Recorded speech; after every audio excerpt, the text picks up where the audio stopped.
I first learned about Volkman in 2009, when I was 23 years old. I had just embarked on a career in journalism, and the news of my dad's indicted former classmate hit me like a lightning bolt. Much of that reaction was sheer surprise. My dad is a quiet, mild-mannered guy who spends his free time singing in civic choral groups, reading books, and playing golf. I don't think he's ever gotten a speeding ticket. And now, I had just learned, he knows a guy charged with prescription drug dealing. It was astonishing. My lack of any prior knowledge about Volkman further fueled my interest. Unlike some of my dad's other friends and colleagues, Volkman had not been to dinner parties at our house. The Isle and Volkman families had not gone on vacations together. When I first learned about his case, I knew little more than two basic facts. Fact number one, from the late 1960s to the mid-1970s, Paul Volkman had, like my dad, earned 2 degrees from the University of Chicago, an MD and a PhD.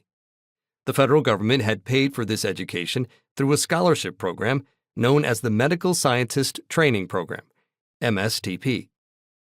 Fact number 2.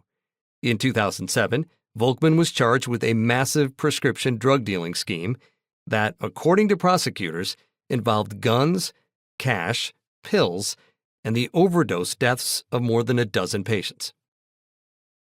What on earth had happened in the 30-some-odd years between these two facts? I found the mystery irresistible.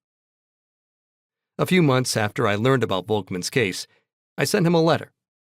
By this point, September 2009, he was out of jail, living in Chicago, and awaiting trial.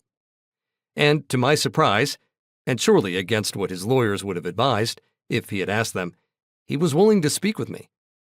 A few months later, I drove to Chicago for a series of in-person interviews, and we continued to speak and correspond for more than a decade.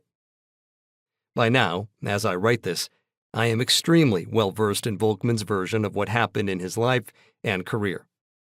I have read and reread the transcripts of our 17 hours of in-person interviews, plus the hundreds of pages of letters and emails he sent to me after his trial.